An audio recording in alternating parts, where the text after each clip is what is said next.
subject that is chosen today is very, very critical and very important for the very survival of India's democracy, particularly so for minority communities like ours.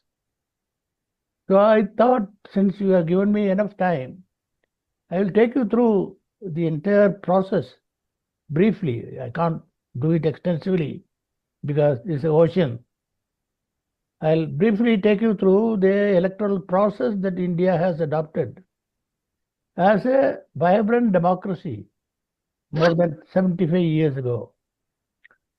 See, briefly put, Indian democracy is an electoral democracy based on the universal adult franchise, that every adult, otherwise not disqualified, who attained the age of 21, now it is 18, has a vote, one person, one citizen, one vote.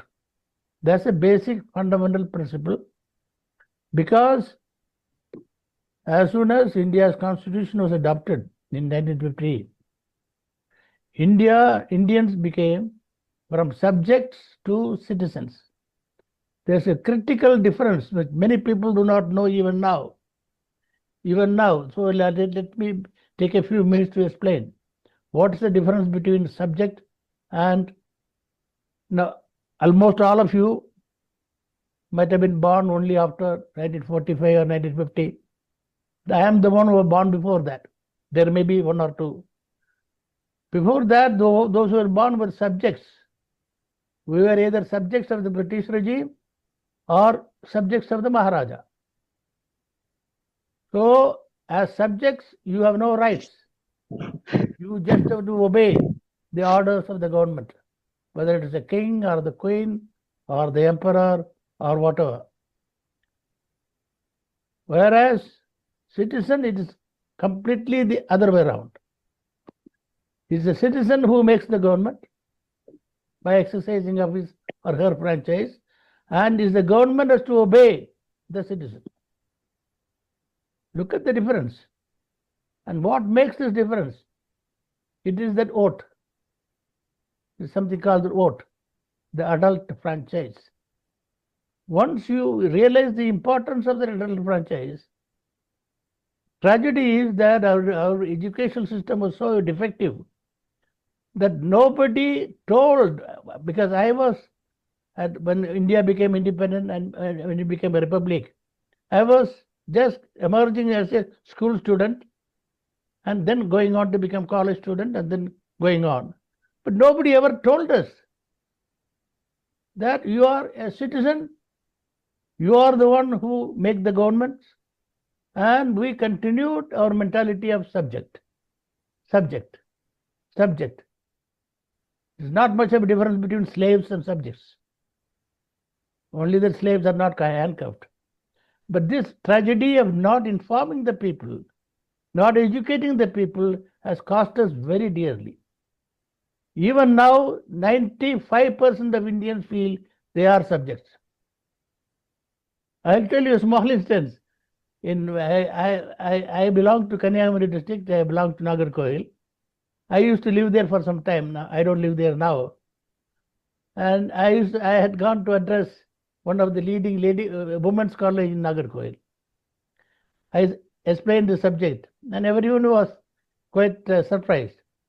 And at lunchtime, the principal came to me and whispered in my ear, "Sir, I never knew about it. First time, principal of a women's college where about 5,000 students study did not know the difference between subject and citizen."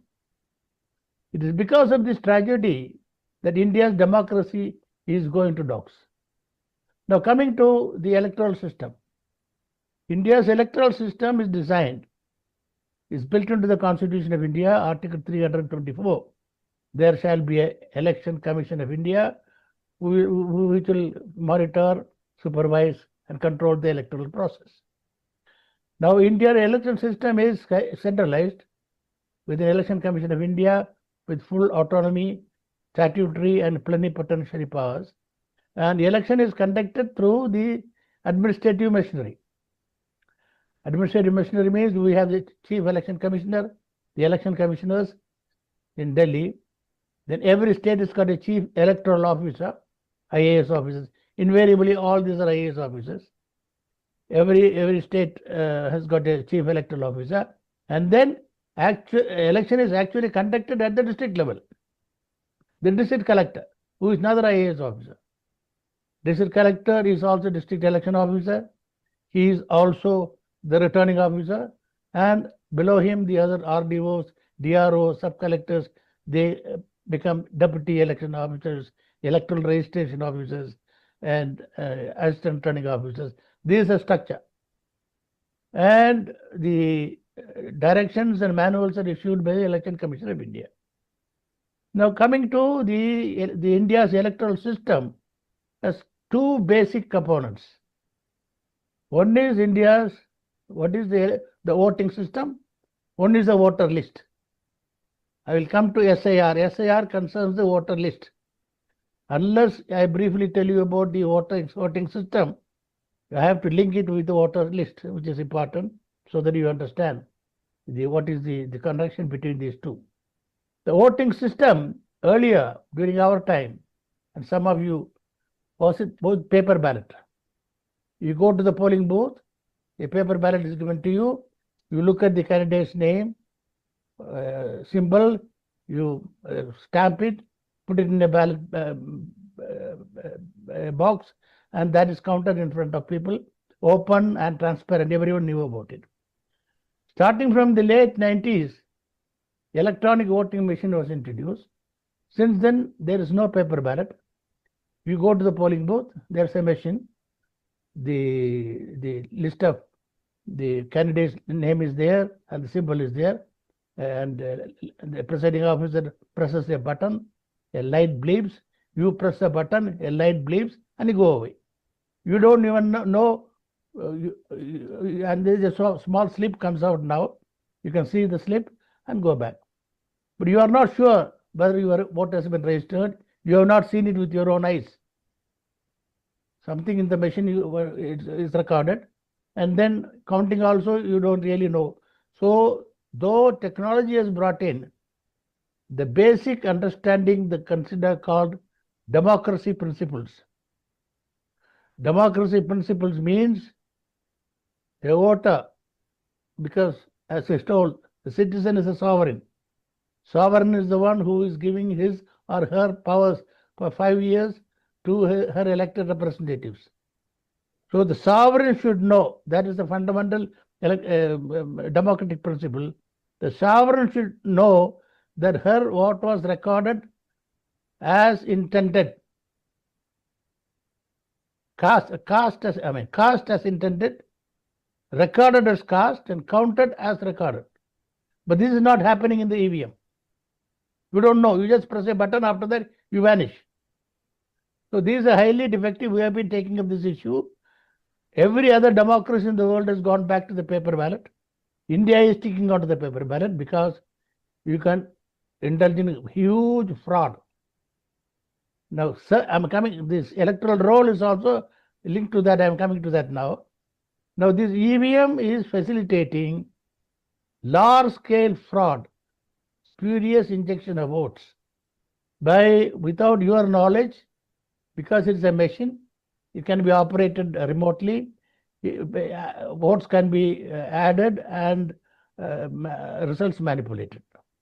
This has happened in 2019 Parliament election, 2024 Parliament election, in Haryana election, in Maharashtra election. Now we also suspect in the Bihar election. All you have to do is a few hundred votes, few thousand votes here and there. You just win, that's all. So the basic voting system under EVM is a highly defective and fraudulent system, which we have been telling them, go back to the paper ballot. Election Commission is refusing to do so, because in paper ballot, yes, you can do some minor frauds, maybe a few tens and 50s, 100 votes, but you can't do large scale manipulation.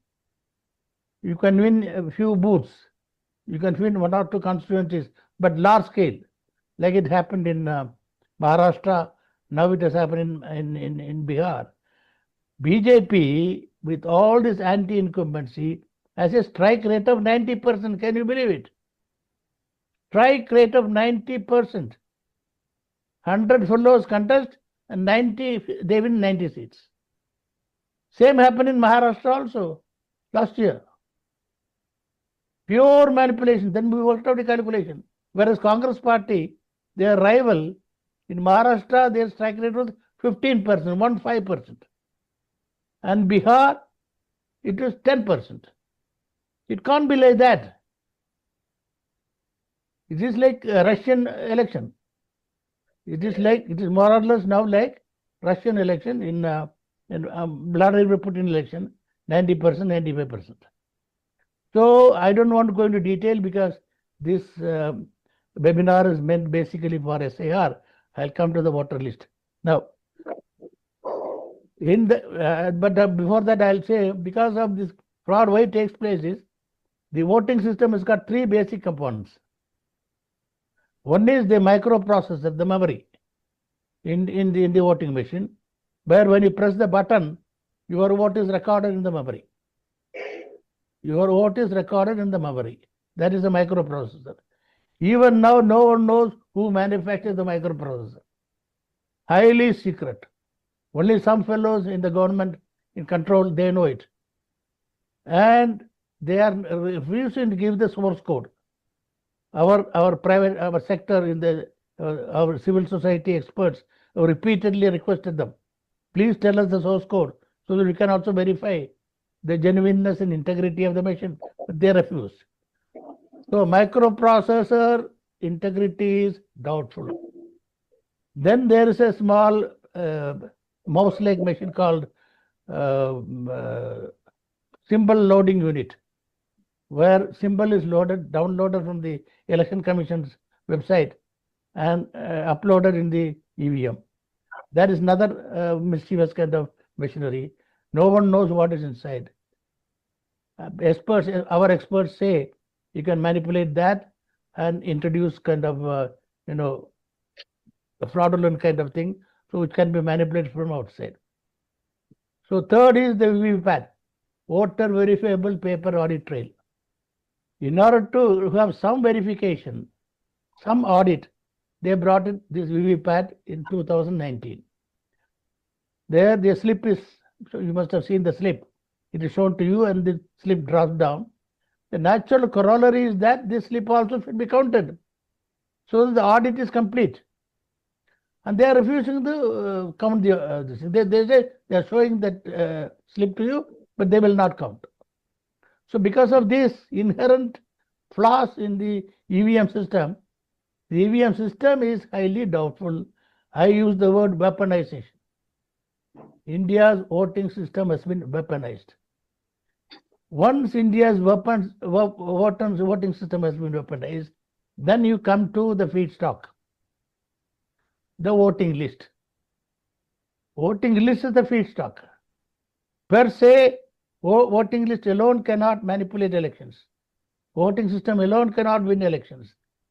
It must be fed into the machine and then counted in the machine, and only then you can declare the results. So what is this voters list? One of the most essential requirement of the voting election system is you must have a error-free, inclusive voters list. So this has been going on from 1952 onwards, and they have been doing it in a manual manner. And there has been, of course, there's a large electorate like India. There's bound to be mistakes. There's bound to be error. So there has to be checking, verification, cross-verification. So there are three types of revision: intensive revision, summary revision, annual revision. Before every election, the revision takes place. Then the BLO, the block level, the booth level officer goes house to house, verify, and then enter into the. So even if there were some flaws in the electoral roll, it was small, maybe a few hundred, few 10. Now, after the advent of technology, that is sometimes the in 2010 or something like that. They introduced the software and all kind of thing. So this has become a mass scale. See, technology which has been brought in order to facilitate democracy has become the enemy of democracy. Because sitting in a far corner, without anyone knowing, without anyone's knowledge,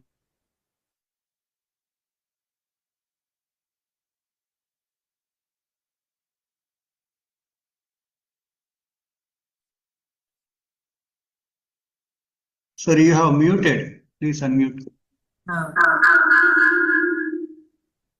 okay, are you okay now? Can you hear me now?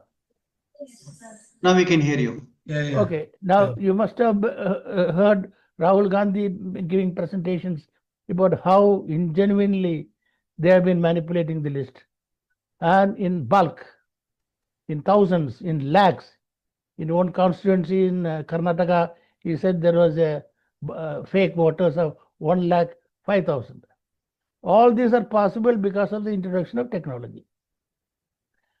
Now, and also secondly, there's no transparency. Now, India today in 2024 election, the total voter list of India was 98 crores. 98 crores is the combined population of the democratic world. The combined population of the democratic world is equal to the voting population of India. So in such a huge scale, there's bound to be mistakes. There's no doubt about it. But this software was brought in order to see to it that these duplication, deduplication, and errors, additions does not take place, and it stand corrected and minimized. One or two, maybe 10, 15 mistakes, you can always permit. You can't be 100% perfect. But here you find massive, and that too in a selective basis. So now the question is, earlier, I am going to now give you a very important point now. Earlier, all this mischief, fraud, all these nuisances been created from outside. Vested interests, corrupt, antisocial, maybe some political parties. Now, I am extremely constrained to say that it is being done with the full knowledge of the Election Commission of India. Because people like us, the election commissioners are all way junior to people like us. And we have our sources of information that comes in from what is happening inside the election commission. For the last 5-6 years, they have completely sealed the election commission. It has no access to people from civil society. Even political parties can't go there. And sitting inside, they are causing havoc. And these people have become subservient to the political masters, and they listen only to what the political masters say. So they will tamper the system. They will manipulate the system in such a manner that they keep on winning. And now they have started doing it brazenly. Now I'll tell you a specific example before coming into Sir. I'll have to tell you the importance of that. 2024 Parliament election, we have a strong team of technical and statistical experts. I am coordinating the entire efforts actually at the national level. And we went and studied the voting system and voting numbers, voter turnout. What we found a pattern that after the polling is over at 5 o'clock or 6 o'clock, the Election Commission releases a certain percentage of so much percentage people have voted. 65%, 63%, whatever. Then between that time and counting, they keep on revising. And to an absurd extent, that in Orissa it was 12.5% difference. In Andhra Pradesh it was 12.4% difference between the numbers given immediately after the polling and the time the counting was done. I mean, normally in the era of technology, there should be no variation at all. Maximum allowed variation is 1%. Here we found in Orissa 12.5%, Andhra Pradesh 12.4%, Maharashtra 8%, Karnataka 7.4%, and like that every state more than 6%, 5%. And wherever this excess teaching happened, the BJP ruling party won. In Tamil Nadu also there was a variation of 7.4%, but they did not win because the voting margin was huge. The voting margin was huge. So the point I am trying to make is this is called spurious injection of votes after the polling is over. So for that they manufacture these fake votes. Now you may ask, what's the use of having fake votes in the electoral roll? Fake votes in the electoral rolls are made to enable spurious injection of votes, so that, and then they take 1 month, 1.5 months for conducting the electoral process. And they want to finish up counting in a few hours. Rush. Anyone who has gone to the counting scenery, they will all rush it, declare the result, sign, and that is the end of the story. Done. Now you see what happened in Bihar. You can see it very clearly. They finished it up in a matter of couple of hours, and then they've declared it, and you see, look at the strike rate. 202 out of 243. I mean, this kind of democratic, and that too after 20 years of anti-incumbency. Maharashtra, such a fraud. The whole government was sold and bought. Still people voted for. Haryana. I mean, I don't want to keep on. So we made the study of Lok Sabha 2024, and we came out with 79 constituencies. 79 constituencies where the people's mandate was stolen. If that 79 constituencies gone to the other side, this BJP and company would have been sitting in the opposition. They did not cross even 200 actually. Then we studied Maharashtra. We studied Haryana. Same pattern. Spurious injection of votes. First, create a fake voter list, then spurious injection of votes, because of because it's all done through machines. We really do not know from where it is being done, how it is being done. So they then manufacture the results. So now, instead of mandate of the people, election results are being manufactured. Earlier, they used to purchase votes. Now they are also manufacturing votes. In order to manufacture votes, they create a fake voter list. Now coming to SIR. With all this happening, Election Commission should have been extremely careful in designing an SIR, if at all they wanted to do a special intensive revision. Actually, there is no provision for special intensive revision in any law. There's provision only for summary revision and intensive revision. And they should have thought it out, did detailed discussion with the people, with the civil society, with the political parties. See, there are 3 stakeholders. All the 3 stakeholders, among the stakeholders, voters are the most important. They are the mandating stakeholders. Political parties are the beneficiary stakeholders. Election Commission is a facilitating stakeholder. They should have held detailed discussions, evolved a process, evolved a system, and then drafted rules and regulations, providing for verification, provided for audit, and then come out with the SIR. They did not do anything of that sort in Bihar. They just declared it, next day it started the work. Like a machine. Enumeration forms being by. Now, from Bihar also, they have learned nothing. And one most cardinal, critical thing that they have done, which I would say a fraud, which will impact the minorities very badly. See, basically, it is the responsibility of the Election Commission of India to do the enumeration, do the door-to-door checking, prepare the list, and present it and make it into a voters list, electoral roll. It is not for the citizen to go run around. Oh, please put me in the vote, put it over the list. That has been the pattern. Now they have completely reversed it. Now what they have done is the SIR intrinsically, they are not killing you, but they are prompting you to commit suicide. Understand the importance.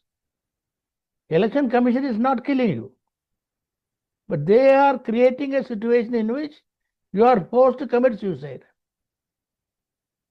Or the enumeration form. You have seen the enumeration form. I don't want to go into detail. That you have to go for detailed workshops. There are people who can brief it on that. The enumeration form itself is so difficult to understand for common man. A well-educated person can do it. And most of the common people don't even know how to do it. Somebody else, they may make a mistake. So, and a large percentage of people will not be able to fill up the form. They may not be available, and they will not be giving back the enumeration form. And they don't have the documents, the so-called document they are asking for. You are supposed to give it after the draft list is published, and they can say tomorrow, Election Commission will say, see, we provided everything. We gave enumeration forms. We asked the BLO to go house to house. We facilitated online. How many people can do online? You only did not give the enumeration form. So you are out. You are disenfranchised. So you have committed suicide yourself. So this exercise, we look at it that as a abetment to suicide. So, but now I think people have become vigilant. In spite of all the vigilance, large-scale deletions are taking place because, see, deletions and additions have got special provisions in law.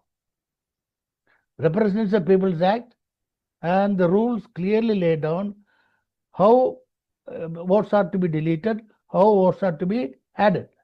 And there are Supreme Court judgments. None of this is being observed. This is a totally different system they are adopting now. SIR is a totally different system that's being adopted now. That was challenged in the Supreme Court. But unfortunately, the Supreme Court did not bother about asking this question. Where is your rule? Where is the law? It is illegal. There is no law. Go ahead. No, it's a good thing. You are purifying the list. So, Election Commission has got courage now. Supreme Court has approved it. So, they are going ahead. Even for this, after Bihar going to 12 states, including Tamil Nadu, Kerala, West Bengal, and some other states. Now, what they are saying is, hardly they have made any changes. The only change they made, they made political parties more involved, more gave the responsibility to the political parties. So we have, in addition to BLOs, BLAs, booth level agents appointed by political parties. But political parties are only interested in their workers. Political parties are not interested in people who are not committed to their voters. In India, there are more than 40% non-committed voters. According to an analysis, only about 55-60% of people are committed to particular parties. There are 40% of electorate who will make their decision only at the time of election. depending upon their merit, the manifesto and other various issues involved. And who is going to guide them? So political parties are not the actual main stakeholders. It's the voter who is the main stakeholder. But voter is not even consulted. Civil society is not consulted. The Election Commission treats them as enemies because civil society has a lot of intelligent people, educated people. People like us all belong to the civil society. They don't want to face us. They can't bully us, People like us cannot be bullied, whereas political parties can be bullied. Even chief ministers and big people, politicians, they bow to the Election Commission because they have to take favors from the Election Commission. We have no favors to take from the Election Commission. So, but unfortunately, so what now? Now I am coming to the most important part of my speech now. Okay, SIR has been ordered, work has started, enumeration forms have been distributed, work is going on, and I am told in some dioceses very actively people are being helped and assisted, particularly the place I belong to, the Kota diocese, the Kuluthura diocese. But I am told the rest of Tamil Nadu, hardly any work is taking place. I checked up. Only today they have issued a circular asking for a meeting on 22nd. They are discussing with people on 22nd. They have been sleeping for the last 2-3 weeks. All this they knew they should have taken steps well in time to put people on the job, to guide people, because vast majority of the people to earn their livelihood. They can't go around running around filling up forms. And fortunately, our Catholic Church has got an extremely good organizational system. We have NBMs, we have parishes, we have dioceses, we have this, we have that, we have institutions, we have schools, we have colleges. What are we using them for? Even in Madras Mylapore Archdiocese, they have only waken up, I am told. I saw a circular yesterday, today. They have called for a meeting on 22nd. They are losing precious time. So my one point for the people's communicators here is, immediately, even now there is still time. Another 2 weeks left. And then of course, we can do work during the time when the draft list is out, between the time draft list is out and draft list is finalized. That is the time also, if there is any gap. So we should see to it that 100% enumeration takes place. And our organizational strength must be visible in seeing that 100% takes place. Second, which we are taking up as a major issue, that we are insisting on social audit. The draft list is going to be, this is an important point I am going to make. I think you must take it up as a campaign. The last date of the draft list is going to be published on the 9th of December. And final list will be by February. During this period, and if necessary, more time can be given, we are going to insist that there has to be a social audit. What is a social audit?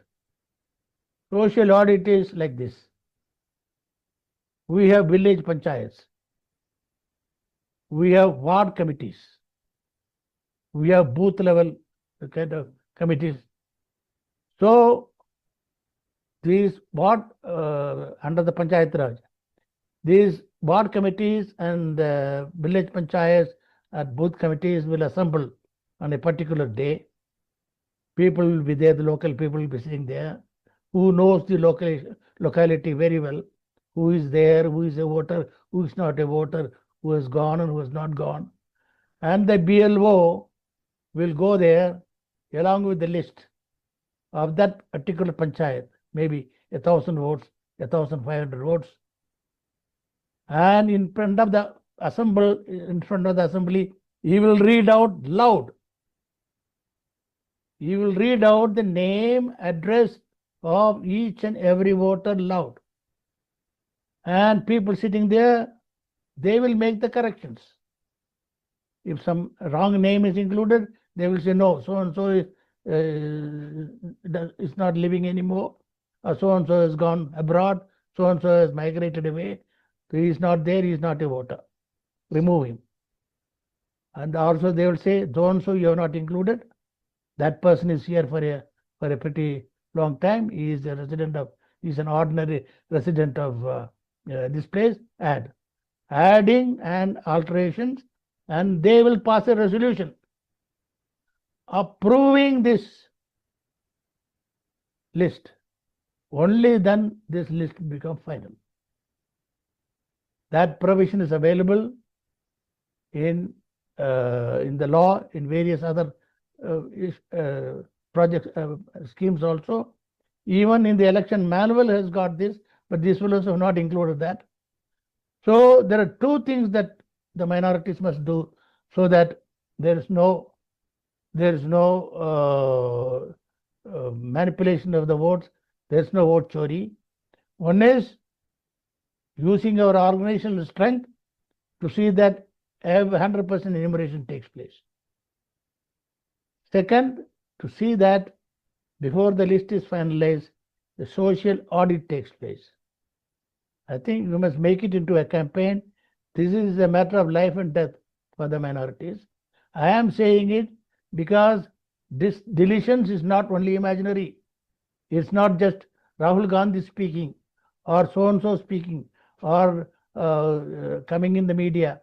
I have personally experienced it. I will conclude it by narrating the anecdote. People who are listening here from Kanyakumari district would know. Kanyakumari district, Nagargoil constituency, 2019 election took place. I was living there that time. Suddenly, in the coastal areas got about 1.8 lakh votes. Suddenly, people went to vote, and many people could not find their votes, names. They could not vote.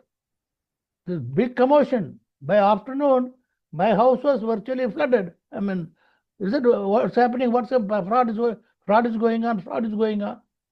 So I cooled them down and then said, let me find out. So on our preliminary inquiry, we found out, yes, lot of people, and tentatively about 35,000-40,000 votes have been deleted. They got deleted. No one knows how it was done.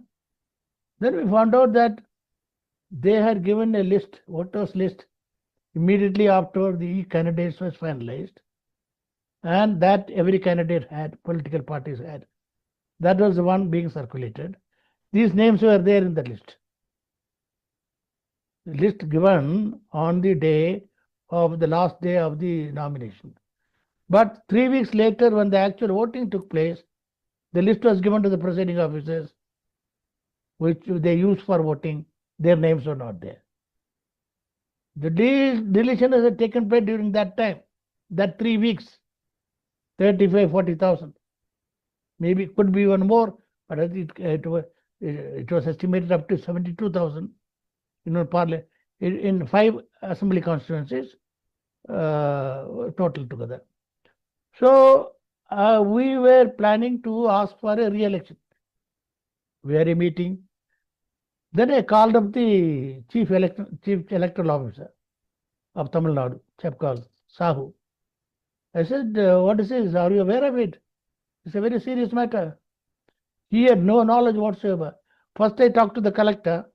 Collector didn't give me a satisfactory answer because collector was always a doubtful character.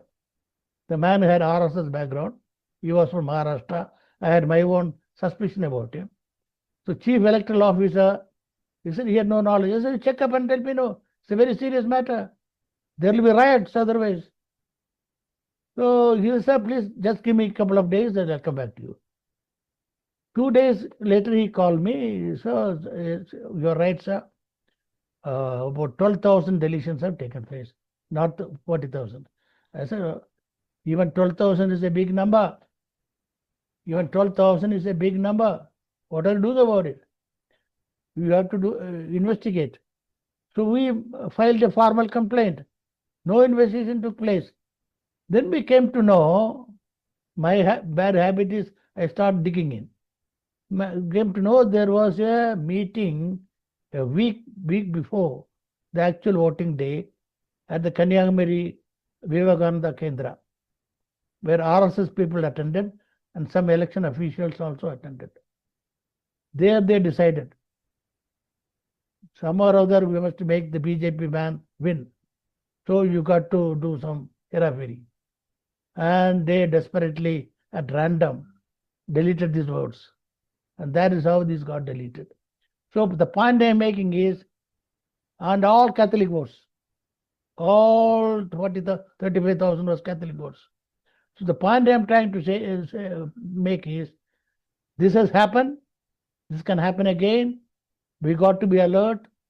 We got to use our organizational strength. We got to go for stringent audit. We should not be passive. We should be aggressive. Thank you for giving me this opportunity. If there are any questions, I am willing to respond.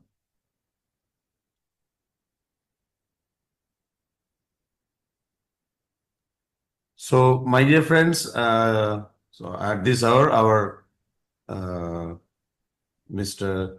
Devasahayam IAS is ready. You can ask some of your doubts, and he has given a wonderful illumination on this particular SIR, sir, and what we have to do. Yeah, very, very strongly, he has come out and said what we have to do. Still, we are sleeping. So what we have to do. So you can ask, because he is the person, he has personal experience, very, very experienced person, and he has been working in this area. So you can talk to him and ask him what all you want to ask. You can unmute your mic and you can come out. Thank you. Hi, sir. This is John Gomes from Toronto. I really apologize. Of course, I am not into this SIR for myself, but understanding the situation, and thank you so much for your nice seminar. What we want to say is there is still time, and we from the churches, the bishop house, and the higher authorities should go on very aggressively, as you said, in sending out the messages. We still have 15 days. And one request is that if we can request the election commission to extend to a certain time limit, because we came to know very late, so that people who still have not done the SR would get some privilege, and also especially those people, NRIs who are abroad. It is very important for all of us so that we can participate. Thank you so much. Thank you. Any other question? Come on, don't waste time.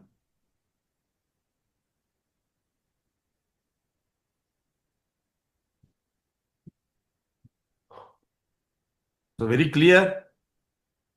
Yes. Yeah, Tessie, like to ask some question? Oh, no, Father. It's just really very clear, and the way sir explained, it's a quite relevant issues and how it's being brought out. It's quite scary, in fact, how the condition, right? Yeah. Tessie is the pet name of my daughter. Oh. I can see Father Rajamanikam, he is advocate. Father Rajamanikam, do you hear me? He is talking to someone. And Frank Krishner is there. Yeah, Yeah. I am speaking from Bihar, Patna, where I hope I can be heard clearly. Where we've just gone through an election with great participation and a lot of commitment from the lay people as well as from certain parishes. And even though we tried to be very vigilant, people found, especially in our particular diocese, that there were many, at least 4 or 5 people, their names, they helped others to register their names, and those names were on the roll. But the leaders, they found that their names had disappeared. And so this is what is happening. Right now, people in Bihar are in a state of shock because even in my area, people weren't expecting the person who has basically won to win, because the other person had a lot of support, but we were very surprised. So there are a lot of games being played, and yes, we'll have to try to find out how to get things done. Thank you. It was very, very enlightening talk. Thank you. Anyone else?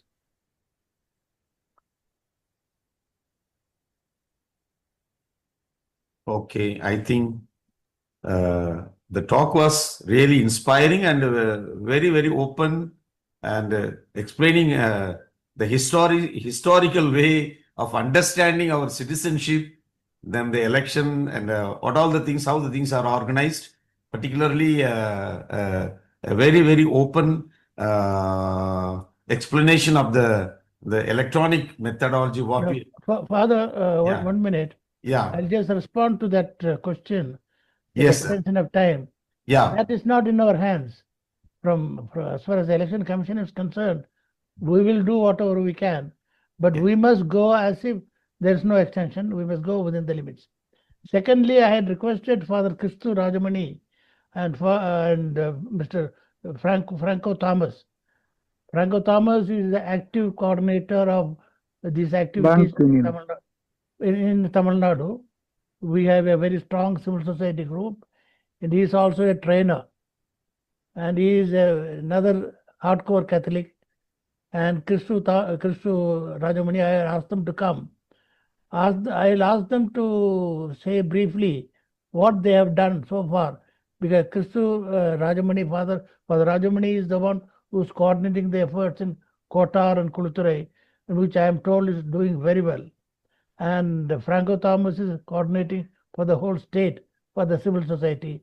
I would request them to say a few words as to what they have done so far, and how would they like to guide the future efforts of other people who are participating here. First, I would request Franco Thomas to come out with what he has to say. yeah.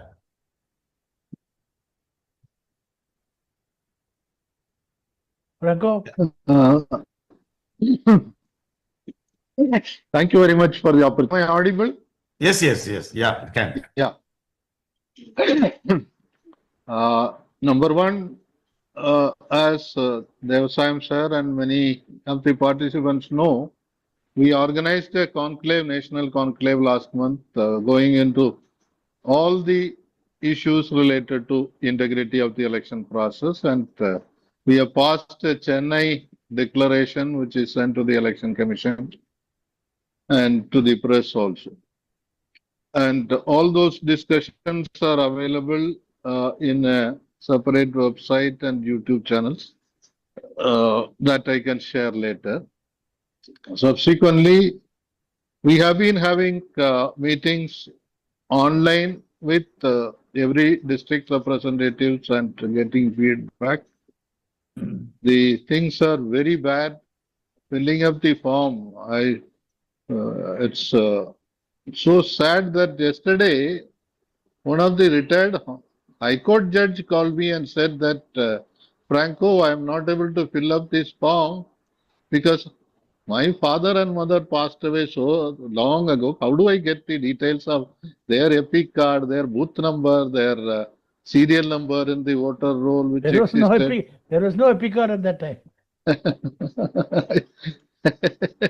Then even his details he could not trace for 2002 electoral roll.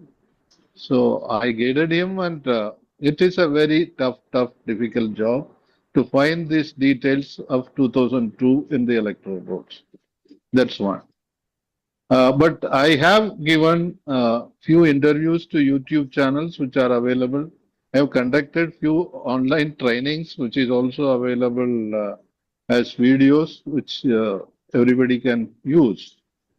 The problem we are seeing in the ground is that number of people who are abroad,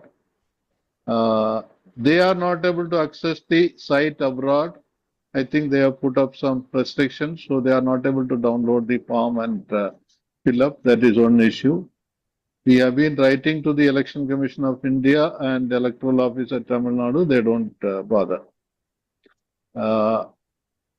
So I have already given in the chat some of the details, and I can share with uh,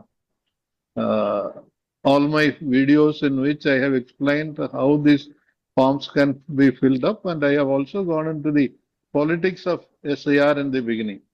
So that will be very useful if people want to train. And Kotar Diocese, I gave a training to the youth commission there. So they have formed a committee and they are assisting people on the ground. There are places where people have set up a kind of a war room where people sit with a computer and or a laptop and a mobile and download the forms or search these details and fill it up and all.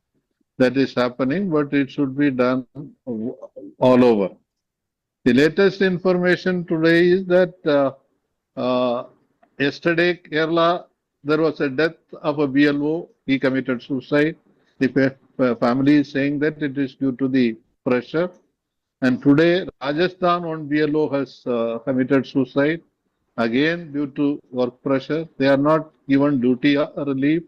They are doing regular duty and also doing this BLO's job, and they are not trained properly. I have interacted with many BLOs. Their knowledge is very low, and they are low rank people. They are only called booth level officers. They are not officers.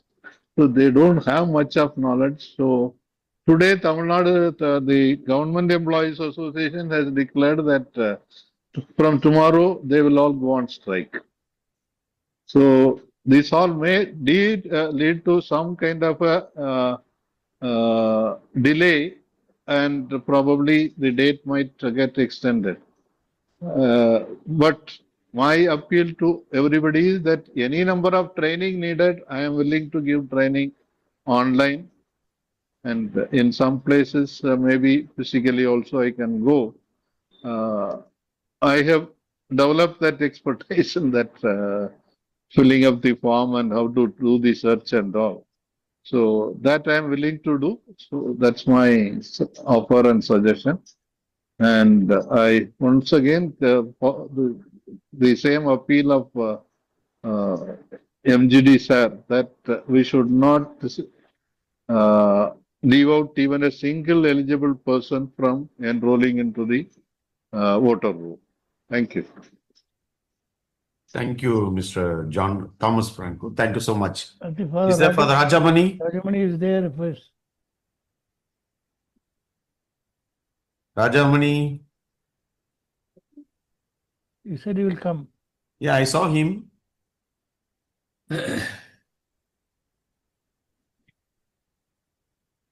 Or Wilson is there. You can say. Yeah. Huh? Yeah, Now Father. I want to ask one question. I am Father Wilson. Can Yeah. you hear or see? Yes. Okay. Yeah. Now after speaking all this, again we are trying to we are speaking about enrolling our names in this, somehow enroll it. Or should we take other extreme position to boycott the whole thing? The whole the Christians in India should boycott, and also urge the opposition parties to boycott election instead of complying with their requests. What do you say? Father, the boycotting is easily said than done. In such a complicated and diverse society, unless there is complete unity and it is a complete civil disobedience. You are talking about civil disobedience. I am a votary of civil disobedience. But civil disobedience, to be effective, has to be almost in one voice. At least 90% people should do it, so that it will have weight. If only 10% people do it, it will have no weight at all. We as Christians in Tamil Nadu, in India is about 2.5%. In Tamil Nadu is about 6-7%. It doesn't make any difference. We should instead go for 100%. With our organizational strength, it can be 100%. And see to it that we can vote till the last day our voice is heard. So I am not in favor of boycotting, because it's not a practical solution.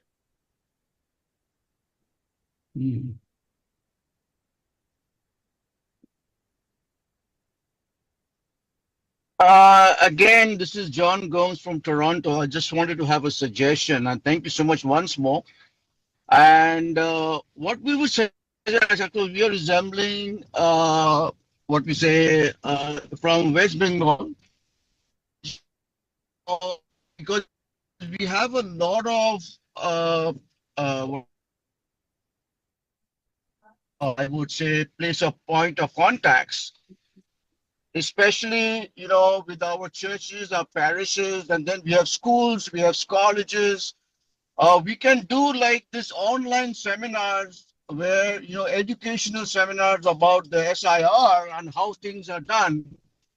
And we have opened up actually a WhatsApp group from among our Catholics all over the world, especially in West Bengal. If the Bishop House from Calcutta wants our expertise, definitely we will be there to cooperate. It's just about getting things done. We have another 15 days where we can make this impact. So I would request, I'm there to, volunteer. I will give all my time, and, it's very, very important. And yeah, that's all I would want to say. And special thanks to everybody on this panel. And we really appreciate it. Thank you. Thank you.